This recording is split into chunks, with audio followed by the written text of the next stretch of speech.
ஈரோடு மாவட்டம் கோபிச்செட்டிப்பாளையம் நகராட்சியை சிறந்த நகராட்சியாக தேர்வு செய்து விருது வழங்கியமைக்காகவும் கோபி அரசு மருத்துவமனைக்கு 2,30,00,000 ரூபாய் செலவில் புதிய கட்டடம் கட்டப்படும் என அறிவித்துள்ளதற்கும் முதலமைச்சர் செல்வி ஜெயலலிதாவுக்கு நன்றி தெரிவித்து கோபி நகராட்சி கூட்டத்தில் தீர்மானம் நிறைவேற்றப்பட்டது.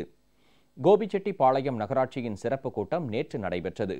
இக்கூட்டத்தில் தமிழகத்திலேயே சிறந்த நகராட்சிக்கான 3வது பரிசுக்கு கோபி நகராட்சியை தேர்வு செய்து சுதந்திர தினத்தன்று முதலமைச்சர் செல்வி ஜெயலலிதா விருது வழங்கியதுடன் 5 லட்சம் ரூபாய் பரிசு தொகையும் வழங்கியதற்காக நன்றி தெரிவித்து தீர்மானம் நிறைவேற்றப்பட்டது.